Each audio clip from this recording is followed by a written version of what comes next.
Comencemos. Bueno, vamos a recordar un poquito nada más de dónde estábamos el miércoles pasado y en donde nos habíamos quedado. Bueno, la motivación para estudiar esto no solo es porque pues, son importantes y en algún momento tienen que verlos, sino que la motivación que me importa es presentar ejemplos de espacios de Banach.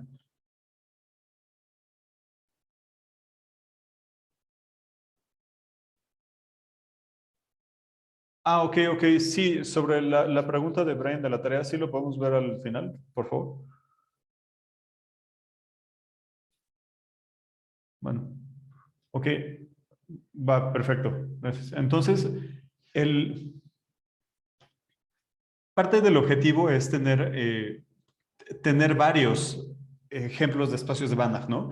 O sea, ya tenemos algunos. Ya hemos hablado de el espacio de las funciones convergentes, ya mencionamos al espacio de las funciones continuas definidas en un intervalo compacto con la norma uniforme. Ya estuvimos hablando de bueno, de los espacios de dimensión finita, ¿no? Y ya sabemos que cuando fijamos la dimensión, todos los espacios son iguales en el sentido de que hay un isomorfismo entre ellos. No estamos diciendo que hay una isometría, sino que hay un isomorfismo entre ellos. Ahora, bueno, ahora vamos a ver otro tipo de espacios. O sea, vamos a ver un tipo de espacios que incluyen a varios de los espacios de funciones que terminan siendo interesantes o importantes. Y esos son los espacios de funciones P integrables y un espacio asociado que vamos a construir a partir de los espacios de funciones P integrables. Entonces, nada más vamos a recordar cositas de medida que espero que, o sea, igual y no que se acuerden de todos los detalles de la prueba, pero que sí sepan usar los resultados. Uno de ellos es que el espacio de las funciones, o sea, dado un espacio de medida, la colección de funciones integrables real valuadas es un R espacio vectorial. La integral es es un funcional lineal, o sea, es una transformación lineal de ese espacio al campo en el que están definidos. Y esto no, creo que no lo escribí la vez pasada, solo lo dije, pero no lo escribí. Y también es importante que lo tomemos en cuenta. O sea, que una función es integrable. Si tenemos una función integrable, entonces la integral del valor absoluto es cero, sí, solo sí, la función es cero casi donde quiera. ¿Ok?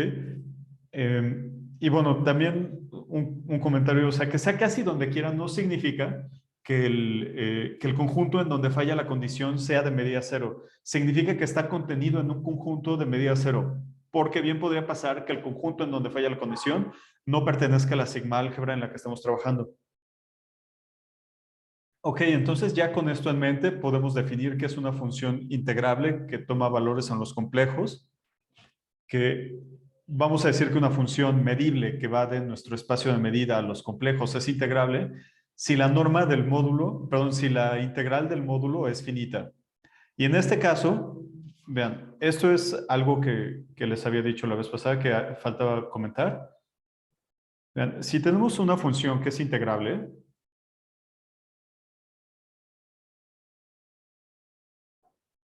bueno, antes de eso vamos a tomar una función que es medible y que es complejo evaluada.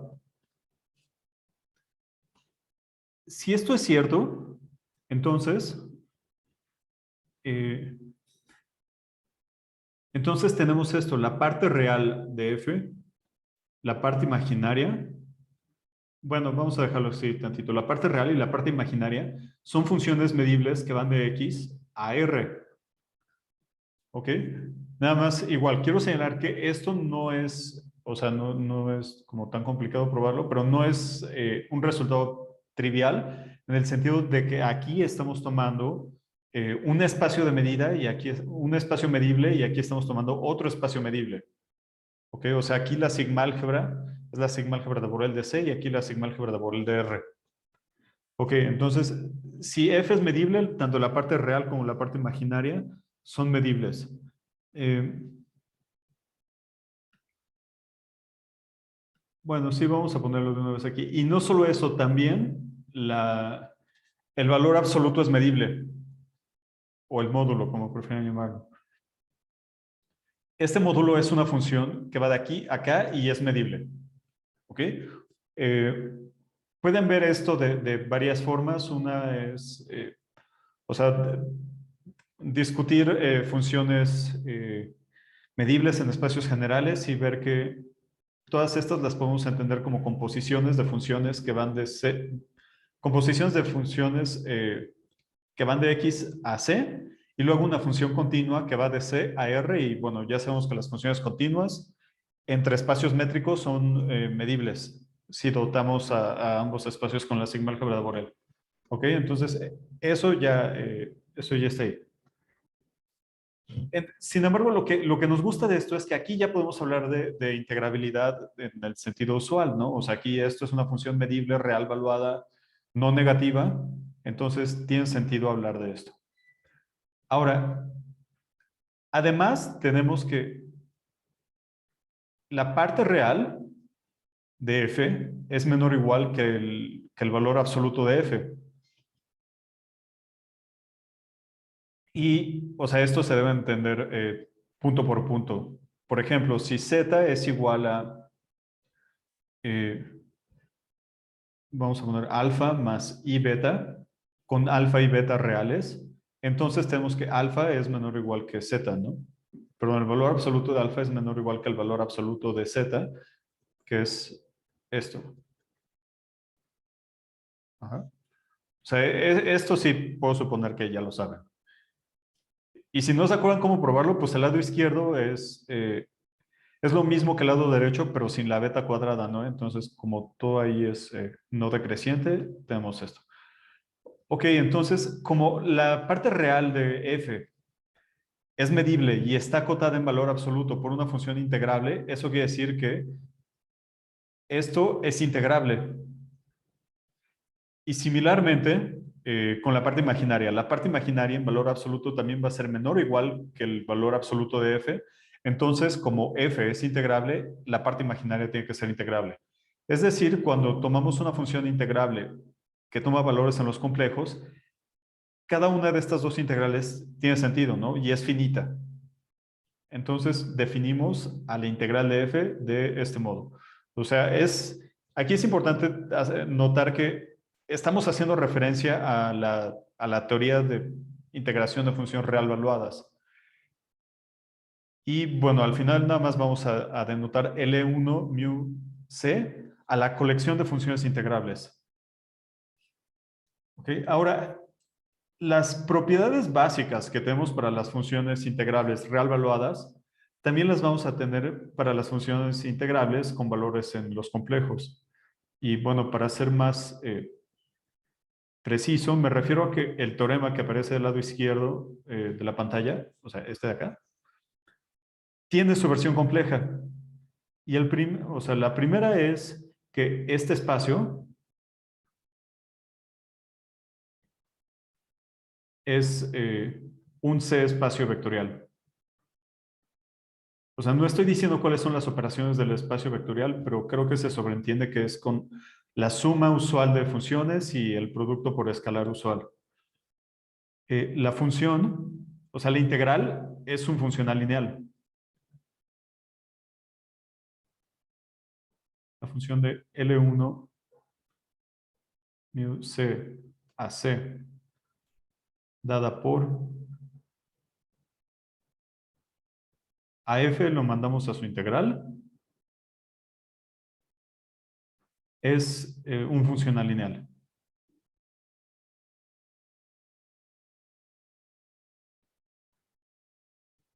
Y la tercera es que la integral del valor absoluto de una función es cero, sí, solo sí, esa función es cero casi donde quiera.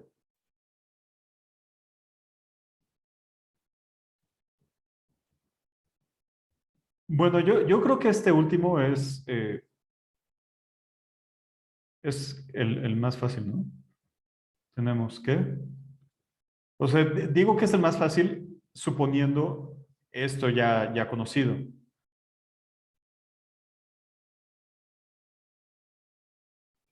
sea, esto es 0. Sí, solo sí.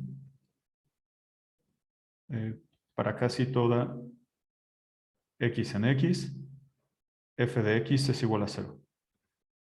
Bueno, también aquí quiero señalar que esta notación para casi toda x en x con respecto a esta medida no es una notación estándar, pero creo que es bastante útil. Entonces, bueno, el tercero, bueno, el tercero no lo vamos a probar como a detalle, ¿no? O sea, vamos a dejar la escritura como ejercicio, pero vean, es que si tenemos esto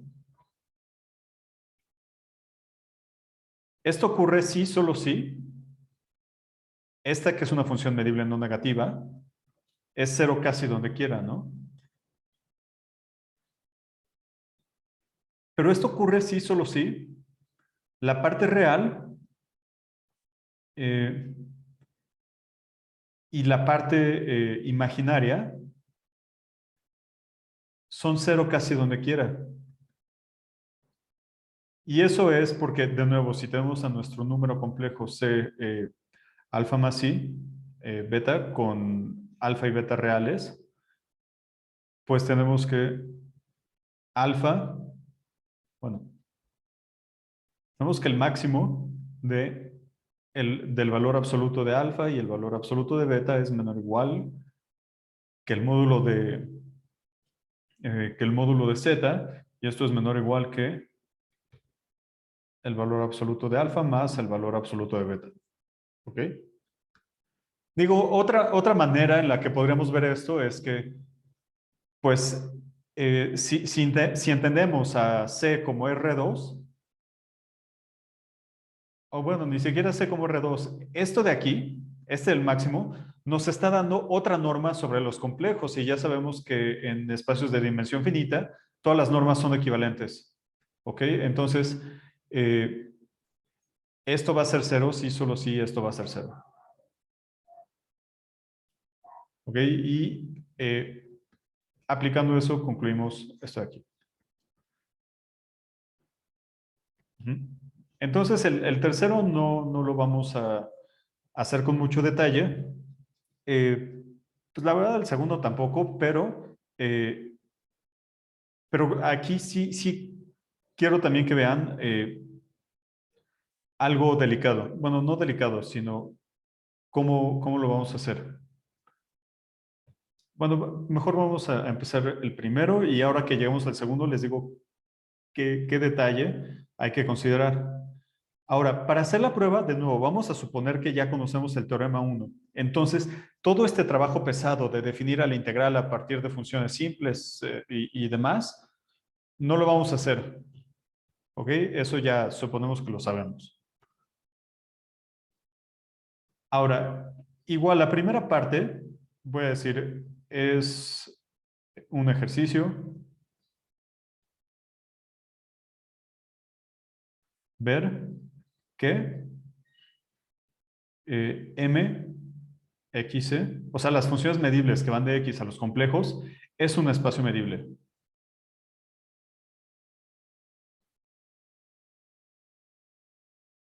Perdón, no es un espacio medible, es un espacio vectorial.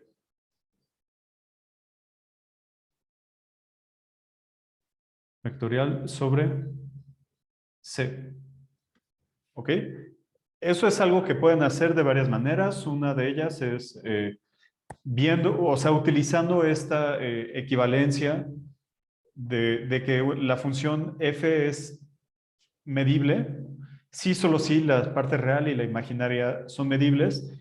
Y la otra es, pues pueden revisar cómo se puede probar esto para R, ¿no?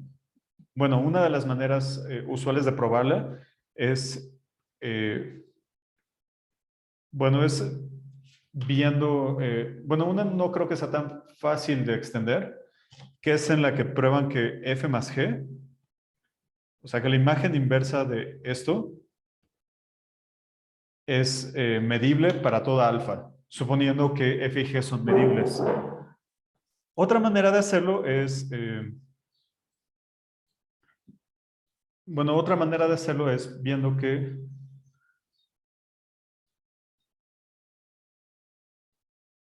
o sea que si tenemos f,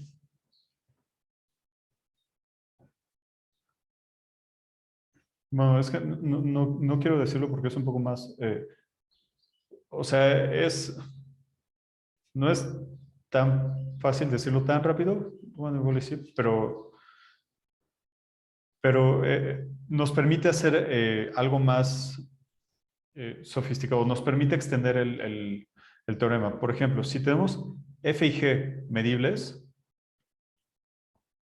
aquí, definan esta función que vaya de x a c cruz c, dada por a x la mandan a f de x, g de x. Prueben que esto es medible, o sea, f medible. Ahora, esta función, bueno, C cruz C es un espacio métrico, ¿no? O sea, de manera natural. O sea, le pueden dar la norma usual o le pueden dar la norma que ustedes quieran, que ya sabemos que es equivalente a la norma usual. La cosa es que esto es un espacio métrico.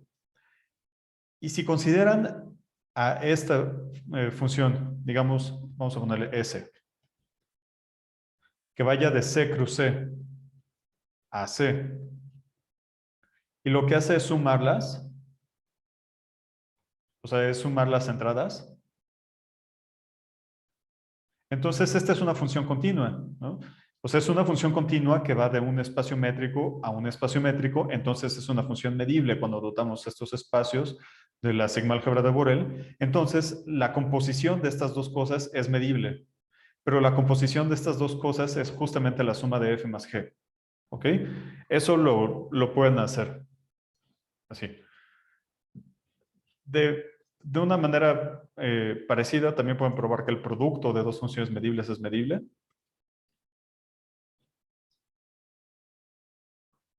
Y bueno, y el producto por escalar también de manera similar, ¿no? Porque, o sea, agarran, fijan un escalar y la función multiplicar por un complejo por ese escalar también es una función continua. Entonces aquí en lugar de tomar C cruz C, nada más tendrían C y sería multiplicar por un escalar dado y eso ya les da, con eso ya prueban que es un espacio vectorial, el espacio de las funciones medibles. Los detalles de escritura, creo que es mejor que ustedes, o sea, si no se sienten con mucha confianza de su teoría de la medida, creo que vale la pena que repasen estos argumentos, pero en este contexto, ¿no? O sea, no nada más repasarlos, sino tratar de extenderlos a un contexto nuevo. Eso, pues creo que generalmente ayuda a entender mejor lo que uno está haciendo. Bueno, total, esa cosa es un espacio vectorial, el espacio de funciones medibles. Ahora, para ver que las funciones integrables forman un subespacio, vamos a ver que es cerrado bajo el producto por escalar y la suma. Ahora, bueno, veamos que L1 es un subespacio.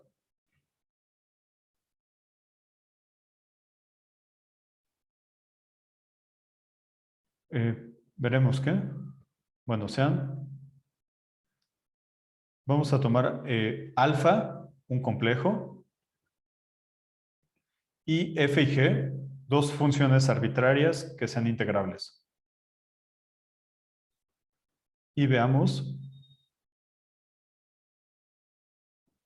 que alfa f más g está aquí. Ahora, yo digo que eso basta para que sea un subespacio, ¿no? Y pues sí basta, porque vean, si tomamos una alfa en L1, tomamos alfa igual a menos 1 y f igual a g, entonces eso nos dice que el 0 va a estar en L1. O sea, suponiendo que esto es cierto, nos dice que el 0 va a estar en L1. Si tomamos G igual a 0 y F arbitraria y alfa arbitraria nos dice que nuestro conjunto es cerrado bajo producto por escalar. Y si tomamos alfa igual a 1 y F y G arbitraria nos dice que es cerrado bajo la suma. O sea, esto es un subespacio y basta con que probemos que, bueno, con que probemos esto.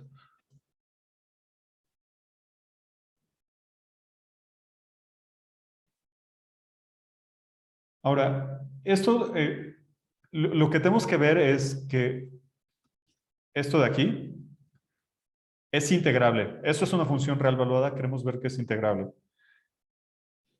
Pero pues eso no es como particularmente difícil de ver, porque vean, para x en x, tenemos que... eh,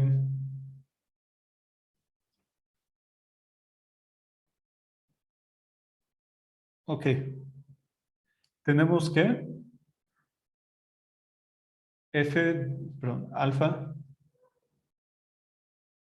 f de x más g de x es menor o igual que alfa f de x, bueno, igual esto me lo puedo haber ahorrado, más g de x. Es decir, alfa f más g,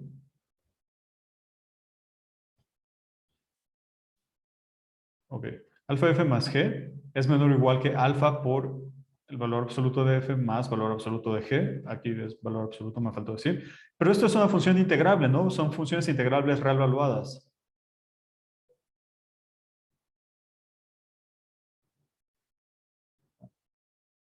Perdón, quedamos que la notación es así.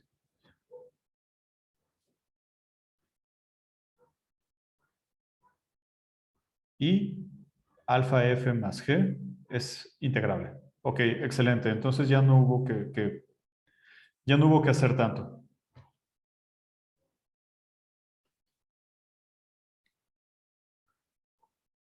Em, bueno, 2 y 3 son ejercicios.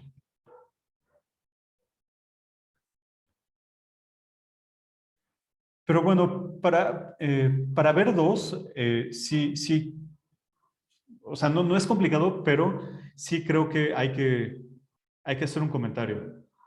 O sea, esto es igual, bueno, queremos que sea a alfa por esto. Este es a donde queremos llegar. Ahora, el lado izquierdo es igual a la integral de la parte real de alfa por f de mu más y veces la integral, la parte imaginaria de alfa por f. Ahora, algo importante es que eh,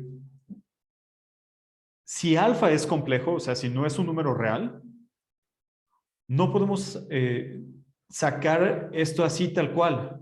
Ajá, o sea, eso lo podemos hacer cuando la alfa es real, porque cuando es real ya no hay, o sea, ya sabemos que las cosas funcionan bien. Entonces, lo que habría que hacer sería escribir a alfa es igual a alfa 1 más i alfa 2 con alfa 1 y alfa 2 reales, y escribir esto en términos de alfa 1 y alfa 2, y escribir esto en términos de alfa 1 y alfa 2, hacen las cuentas y le sale lo que tiene que salir. ¿Ok? Entonces, sí hay que considerar ese detalle, pero bueno, la manera de resolverlo es separar a alfa como parte real y parte imaginaria, hacen las cuentas y sale lo que debe salir. Bueno, vamos vamos a seguir viendo, vamos a seguir jugando un poco con esto. O sea, vamos a tomar alfa en C y dos funciones integrables. Y f, g aquí. Y C evaluadas.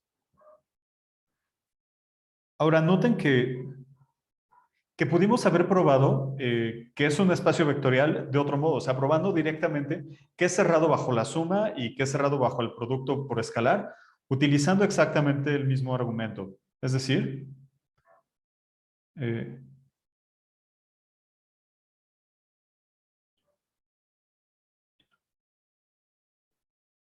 que tenemos esto, o sea, eso es por la desigualdad del triángulo, la usual. Y también tenemos esto. Perdón, aquí. Ahora sí. Ajá. Y entonces, integrando,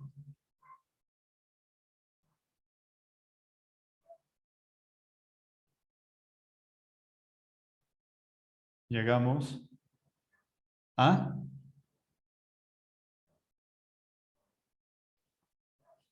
Lo voy a poner aquí arriba porque no sé si me quepa abajo. O sea, esto, f.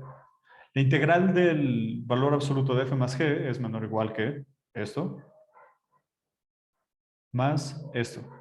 Ahora, aquí lo estamos diciendo para funciones c evaluadas, pero para r evaluadas, pues también es cierto, ¿no?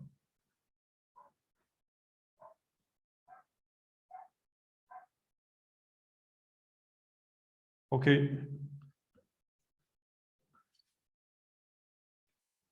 Ahora, tomando eso en cuenta, lo que estamos diciendo es que la función que toma una función integrable y le asocia la integral de su valor absoluto, satisface la desigualdad del triángulo y además saca escalares en valor absoluto. O sea, está diciendo que es una seminorma. Vamos a ponerlo aquí. Y bueno, como les había dicho, eh, aunque aquí estamos argumentando para funciones con valores en los complejos, pues también esto es válido para funciones en los reales, ¿no? De hecho, pues nos estamos basando aquí en lo que ya sabemos para funciones reales para poder concluir estas dos desigualdades. Entonces vamos a ponerlo esto con nuestra terminología. La función S1 que va de L1 mu, y aquí ya voy a poner K a R, dada por, para toda F en L1 mu de K, S1 de F es igual a la integral del valor absoluto, es una seminorma.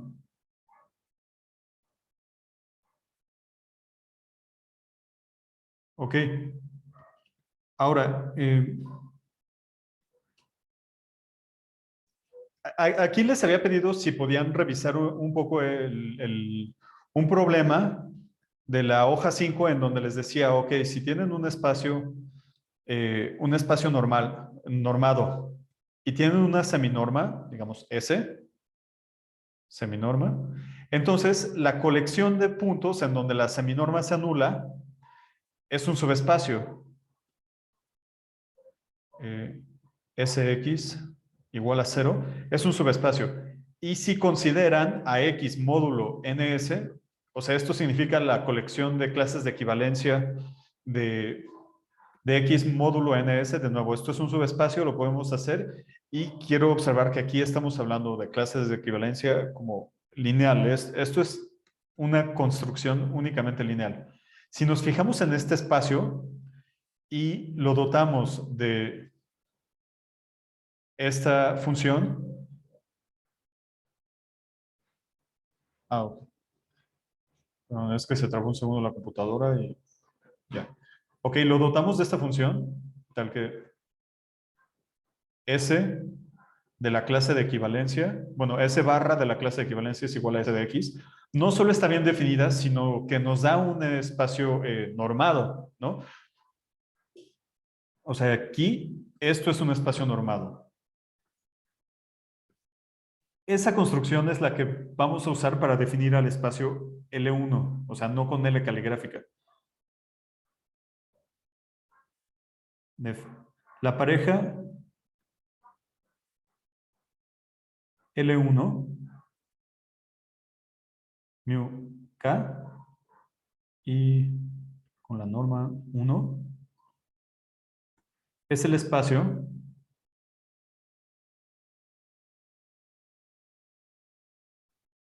primero L1 mu K es igual a, bueno, al espacio cociente. O sea, aquí las funciones integrables, K módulo X en X tal que S1 de F es igual a 0. Ahí le puse X, pero le voy a poner F para ser un poco consistente. Y estas son las Fs integrables, ¿no? F integrable.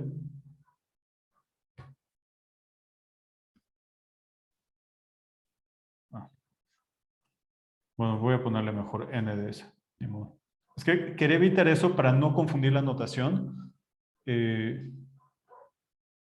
con la colección de conjuntos nulos. Pero bueno, ahora especifico que es N de ese. Y para toda, bueno, con NS igual a F en L1 mu C tal que S1 de F es igual a 0. O sea, funciones que son 0 casi donde quiera. Y para toda F en L1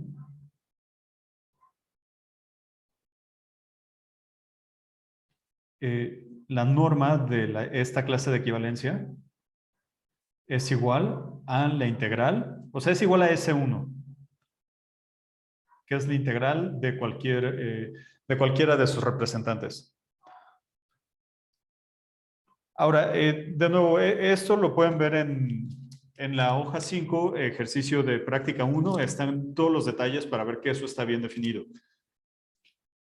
Ahora, para ser honesto con ustedes, normalmente tenemos a L1, o sea, este espacio cociente. Normalmente entendemos este L1 como un espacio de funciones y nada más decimos que dos de ellas son iguales y solo si son iguales casi donde quiera y ya no nos metemos a las honduras de pensar esto como espacios de clases de equivalencia o espacios cociente. Eso la mayor parte del tiempo, ¿no? Eso no significa que no haya instancias en las que sí nos importe trabajar directamente con representantes. O sea, definimos un objeto a través de un representante particular y después, a partir de ese representante, tomamos a su clase. Y, y bueno, lo podemos pensar, por ejemplo, para quienes hayan hecho el ejercicio de L infinito, ¿no? O sea, el de las funciones esencialmente acotadas. Pues realmente no, al momento de resolver o de trabajar con ese ejemplo, o bueno, con ese espacio, pues construyeron los límites de manera puntual, o sea, construyeron el límite a partir de un representante y ya que tenían representante, toman su clase de equivalencia. ¿Ok? Entonces, sí hay instancias en donde, en donde sí nos interesa trabajar esto como funciones, pero la mayor parte del tiempo no, pues no nos importa, nada más nos vemos así como funciones que no las podemos evaluar, pero, pero bueno, se comportan como funciones, fuera de eso. Ahora, perdón, nada más para seguir un poco más este comentario. Es más, si ven cualquier libro de medida, o pues sí, yo creo que cualquier libro de medida sigue, desde el principio, desde que presenta estos espacios, dice, bueno, vamos a hacer la identificación, dos funciones son iguales, sí, solo sí son iguales casi donde quiera, y ya ahí se siguen, ¿no? Entonces nosotros podríamos hacer algo así, pero como quiero enfatizar, como quiero enfatizar un poco la construcción lineal que estamos haciendo, solo por hoy vamos a mantener la distinción, o bueno, al menos hasta que acabemos estas pruebas, eh, a mantener la distinción entre el espacio de L1 caligráfica y L1 con esta tipografía, ¿no? O sea, entre el espacio de funciones y el espacio de clases de equivalencia.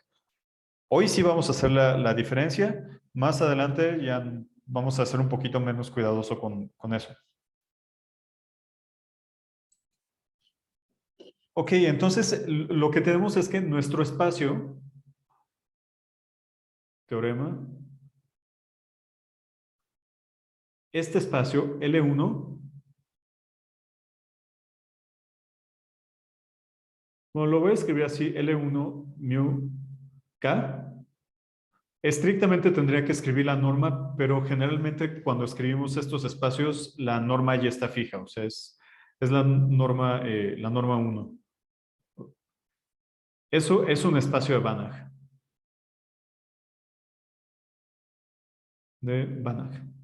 Entonces, bueno, vamos, antes de aventarnos a hacer la prueba, vean, consideren a X igual a los naturales, a igual a el conjunto potencia y a mu la medida de conteo. ¿Ok? Entonces, en este caso, una función está en L1. Bueno, quedamos que era así. Una función está aquí y en K.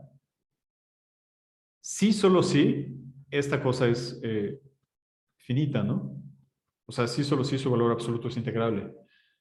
Pero esto ocurre sí, solo sí, en este espacio, Fn es absolutamente convergente. ¿Ok?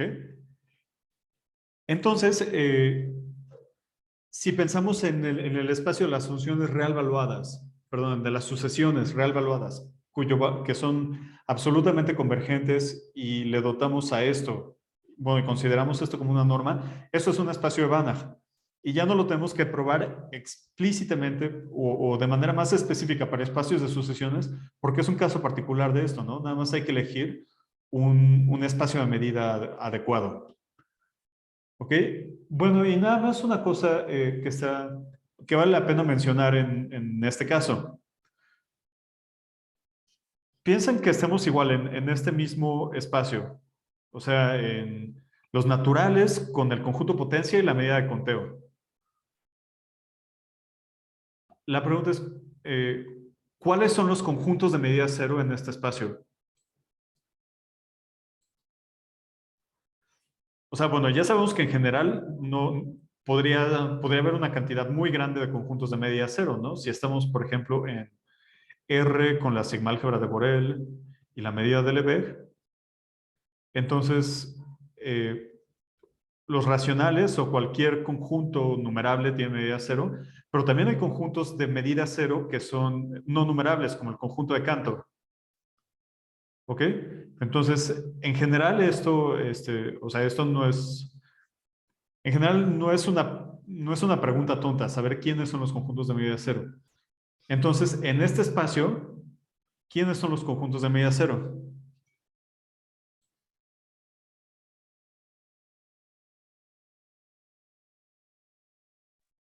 ¿Alguna idea?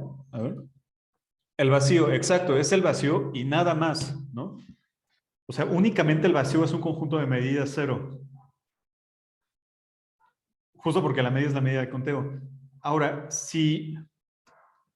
eh, si, si, si seguimos la construcción en este espacio de medida en particular, o sea, los naturales, potencia y medida de conteo, pues quiere decir que eh,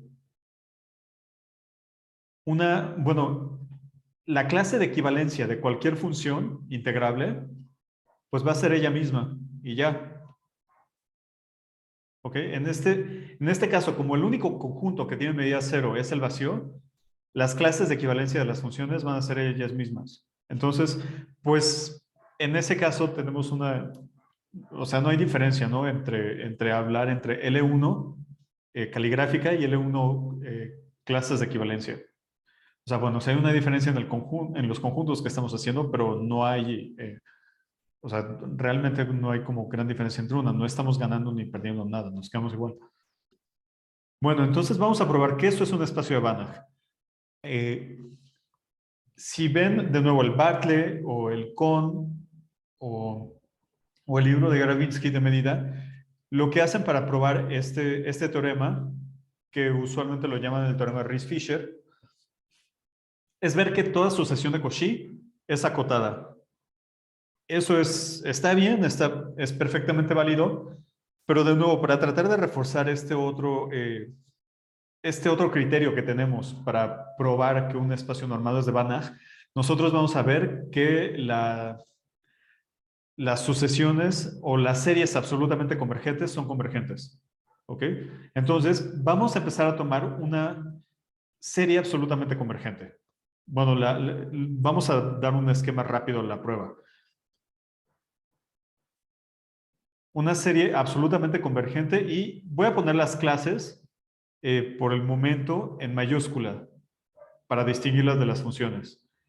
O sea, supongan que tenemos esto. Lo que queremos hacer es encontrar una f en L1 tal que tengamos esto. Bueno, tal que la serie converja con respecto a la norma del espacio a esa función f, o bueno, a esa clase f. Si n se va a infinito. ¿Okay? Esto es lo que queremos probar. Entonces, la cosa es, ¿cómo vamos a construir esta f?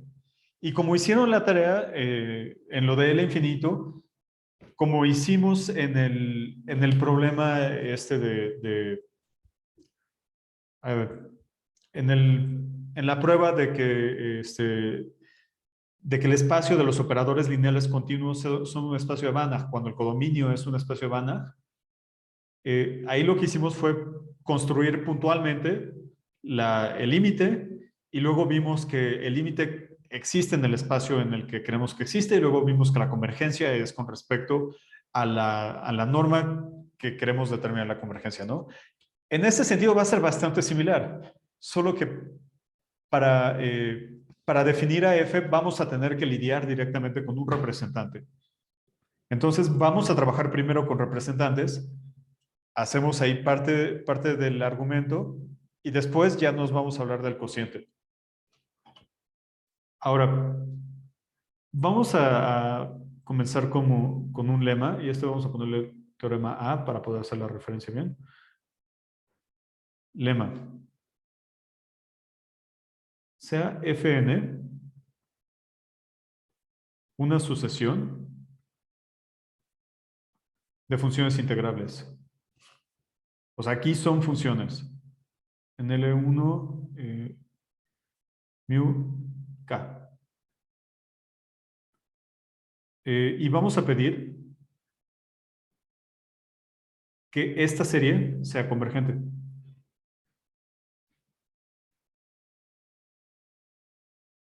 O sea, la serie de las integrales de los valores absolutos es convergente. Antes de continuar, quiero que vean que esto es justamente la serie de S1 de Fn. Ajá, por la manera en la que definimos a la seminorma. Ahora eso, pues eso nos gusta, ¿no? Porque si de nuevo nos interesa ver que toda sucesión absolutamente convergente en nuestro espacio es convergente, entonces vamos a definir esto y aquí vamos a agarrar un representante de cada clase y al escribir esta serie en términos de los representantes, pues va a ser justamente esto de aquí. Entonces, vamos a tomar una serie que satisface eso.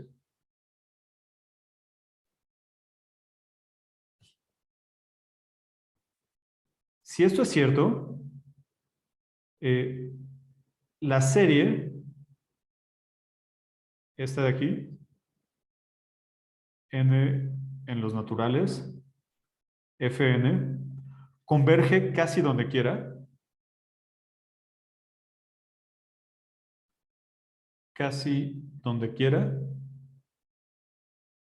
con respecto a nuestra medida mu, a f en L1,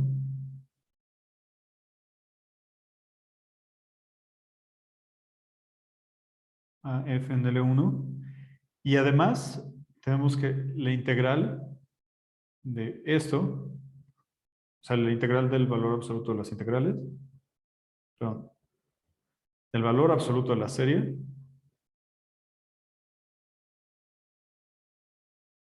de mu es menor o igual que la serie que estamos suponiendo que es convergente.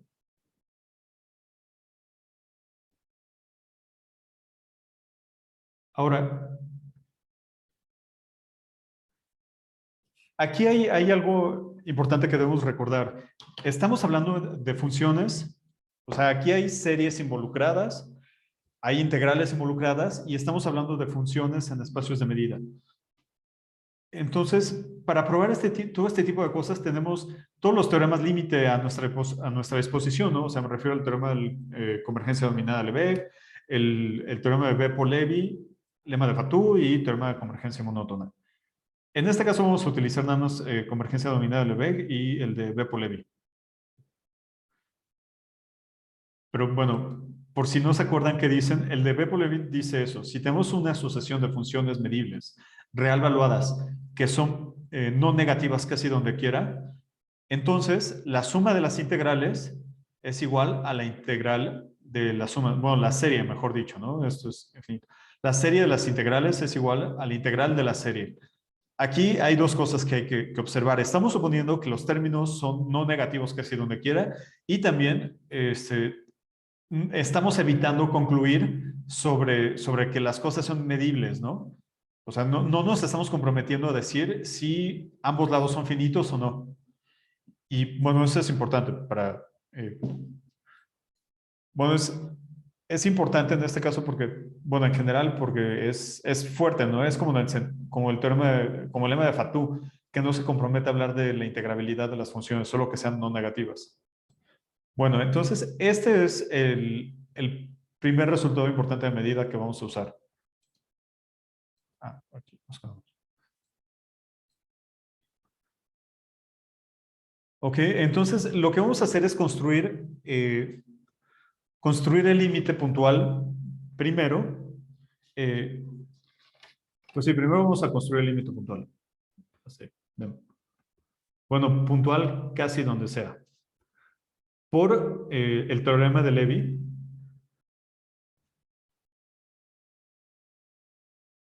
De Levi. Y 1, o sea, este es 1.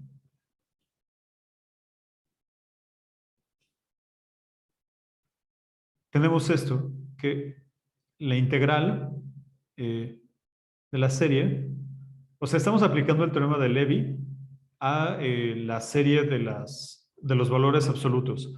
Son no negativas, son medibles. Entonces, aquí podemos sacar la serie de la integral.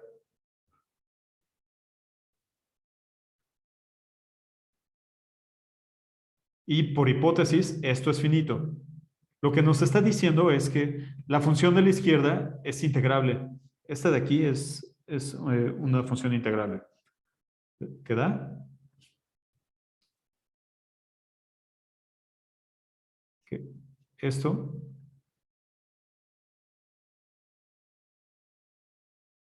es integrable. Ahora, recuerden una cosa, cuando tenemos una función integrable, es finita casi donde quiera.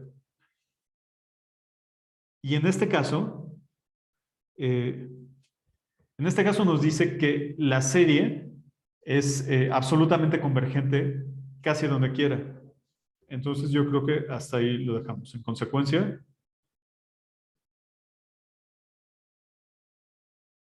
para casi toda x con respecto a nuestra medida mu en x, esta cosa, n en n, f n de x, es convergente.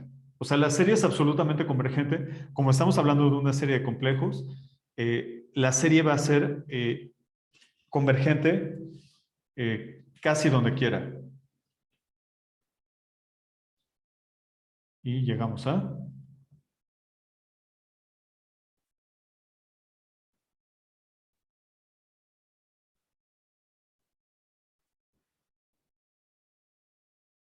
que esto es convergente. Ok, bueno, aquí vamos a empezar el lunes. Nada más, por favor, échenle un ojo a las desigualdades de Helder y de Minkowski.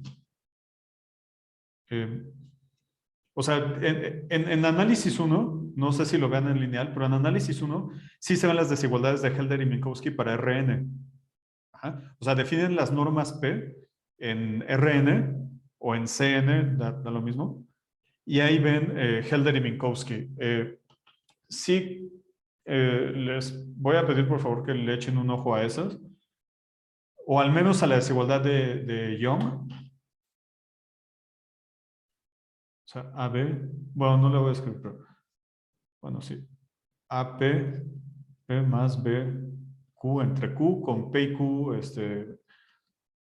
Helder conjugados y AB no negativos. O sea, traten de echarle un ojo a esas desigualdades. ¿Ok?